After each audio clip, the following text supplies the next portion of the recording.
Et on vous inonde votre cellule régulièrement, comme ça, c'est pour vous couper le sommeil parce que vous êtes toujours mouillé, c'est pour attirer les moustiques. Vraiment, ça, ce côté-là, c'est vraiment le côté psychologique du début. Est-ce que vous mangez? Est-ce que vous avez accès à des soins? Pour la nourriture, non, on n'est pas réellement nourri. On recevait un bol de riz avec une sardine.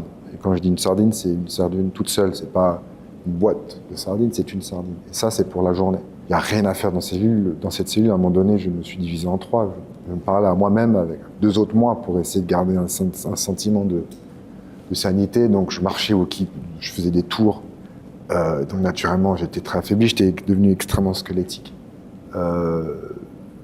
Conditions, c'est la prison centrale d'Ivoire, c'est l'enfer sur terre. C'est une des choses vraiment, quand j'ai revu mon père après, je lui dis sur ce point-là, c'est un gros manquement. Parce que c'est inacceptable qu'on puisse avoir un endroit comme ça au Gabon. Vous n'aviez pas connaissance de la gestion de ces prisons-là au moment où Je vous avoue votre famille était aux affaires? Complètement non. C'est vraiment un sujet sur lequel je ne me suis pas du tout... Déjà, j'ai accompagné mon père que pendant, je pense, 18 mois. C'était vraiment un rôle d'assistant sur des sujets. J'étais un peu son chef de projet. J'avoue que maintenant, forcément, après coup, je regrette de ne pas avoir rien que visité cette prison. Ce que je comprends pas, c'est qu'il y a eu beaucoup de ministres de la Justice qui ont visité cette prison, qui ont su... qui savaient les conditions de ces détenus-là et qui, à mon avis, n'ont rien fait pour régler cette situation. Donc vous nous dites que l'information n'est pas remontée? En tout cas, à mon niveau, elle n'est pas remontée. On sort de ma cellule, on est dans une voiture, et on roule et on va au palais. Donc à ce moment-là, je me dis, je vais voir peut-être le général Oligui, on va peut-être trouver un arrangement à cette situation. Et sauf que quand on arrive au palais, on va vers un sous-sol et on va... À un endroit du palais où je ne suis jamais allé, il y a une porte, il y avait une tête de mort à côté, commando. J'ai compris que c'est l'unité du colonel Ankama, qui est un des parents du général Oligui. En fait, c'était sa salle de tir, d'entraînement de tir de la garde républicaine dans le palais.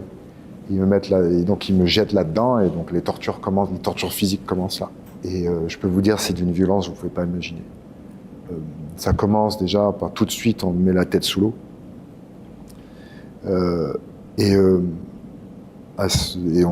Tout de suite, on me pose des questions. Où sont tes comptes? Donne-nous des comptes. Si tu fais une erreur, tu vas mourir. Donc déjà, vous êtes en train de vous faire submerger et vous devez lister tous vos comptes sans erreur parce que vous savez que vous allez en subir les conséquences. À ce moment-là encore, j'étais drôlement constitué dans le sens où je respirais bien et ensuite, quand on m'a mis dans la tête de l'eau, je faisais de l'apnée. Pour pêcher dans ma tête, je me dis ne panique pas parce que dès que tu commences à avoir de l'eau dans les poumons, tu risques de mourir. Et moi, tout ce que j'ai fait, c'est tu dois tenir pour pouvoir retrouver ta femme et tes enfants. Sauf qu'ils comprennent, ils réalisent, j'entends. Il fait de l'apnée.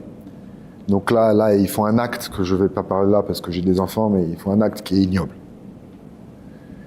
Et donc, je pense, pour me faire paniquer, et même là encore, je reste encore trop calme à leur avis. Ils me déshabillent, ils m'écrasent mes parties génitales, et là, ils m'attachent, un peu comme un poulet, les mains en haut et les jambes en bas, et après, ils me mettent sur une échelle et ils commencent à me taser, fusil taser, le capitaine Engon, qui le porte très fièrement, ce taser, d'ailleurs, encore aujourd'hui. Il me tase le ventre, et je peux vous dire, cette douleur, elle est héroïque. Je peux pas la décrire. Vous avez envie vous faites tout pour que vous espérez que ça s'arrête sur place, et c'est que des questions sur des bêtises. Tu es actionnaire de la 3e plus grande banque du Portugal. Tu as appelé des Américains mercenaires pour nous tuer. Ça va dans tous les sens. Tu as 5 000 milliards de francs CFA, donc 7 milliards d'euros à tel endroit. T'en as 4 000 milliards, 6 milliards d'euros au Qatar. Et c'est des questions qui sont des choses que je dis. Je ne peux pas vous dire oui sur quelque chose qui est faux. Et donc, il continue. Après, il commence à me poser des questions sur toute ma famille. Bon, bref, ce moment, il est sans fin. Et c'est une douleur atroce. Après, il commence à me verser de l'eau dans les narines pour faire des simulations de noyade. Ça, c'est très difficile. Sans l'avoir vécu, vous ne pouvez pas le comprendre. Pour finir, pour me mettre ensuite de la vodka, et là, je me rappellerai toujours, je me rappelle de sa voix, le colonel Ankama qui me relève, qui dit « Tu veux mourir ici, tu sais ce qu'il te reste à faire, tu dois ramener tout l'argent. tu dois nous donner tout ça. Je lui ai dit, je ne vais pas mourir, forcément. Je ne fais que vous dire depuis le début que que je retrouve ma famille. Aucun argent du monde n'est suffisant pour me séparer de mes enfants. Sauf qu'ils ne me croient pas encore. Ils me mettent vu que c'est un stand de tir, ils me mettent au bout du stand, ils me tirent à 2 mètres de la tête. Il dit, je rate jamais ma cible. Et ensuite, il met le fusil à la tempe, dans la bouche. Il me pose encore des questions, telle personne. Il me donne des hommes d'affaires au Gabon, genre cette personne détient de l'argent pour toi. Je dis, mais non, c'est pas parce que quelqu'un a de l'argent que c'est forcément de l'argent. Vraiment des absurdités sans fin. Et après, il m'attache sur une chaise pendant je sais pas combien de temps, au point où j'ai besoin de faire mes besoins sur moi. Et après, ils m'ont laissé tout seul. Et là, si vous êtes vraiment seul, je vous pose des questions, pourquoi vous avez à souffrir quelque chose comme ça. Et ce qui me fait des fois qui me fait très mal, c'est que souvent, quand on parle de ces choses-là, tout ce qu'on nous ressort, c'est que j'aurais soi-disant torturé des gens. Je l'ai jamais fait, jamais ordonné de torture qui que ce soit, c'est pas qui je suis. Mais soi-disant, donc il faut... Ou parce que mon grand-père a été au pouvoir et les Bongos au pouvoir pendant 60 ans, c'est justifié de me faire souffrir ça. Et donc, ma mère arrive, je la retrouve en bas, et je me fais torturer devant elle. Elle-même, elle prend quelques coups de fou, elle prend des coups de tuyau, elle se fait étrangler. Je peux vous dire, quand vous voyez votre mère vous faire étrangler, je n'ai pas pu me retenir, j'ai commencé à m'énerver. Bon, j'en ai payé les conséquences, mais... ensuite, tout ça toujours on l'a fait vider ses comptes. Et ça, c'est le 10 novembre. Et sachez que jusqu'à fin décembre, de lundi à vendredi, quasi un jour raté, on va dire, on nous sortait de prison pour nous ramener en prison, pour nous ramener ici, pour nous torturer pendant toute cette période-là. Le 1er mai, en fait, 2025, ma mère, elle fait une tentative de suicide, elle n'en peut plus. On n'avait pas de douche, donc j'étais dans les toilettes, il y avait un lavabo, donc j'étais en train de faire mes toilettes, comme on peut dire.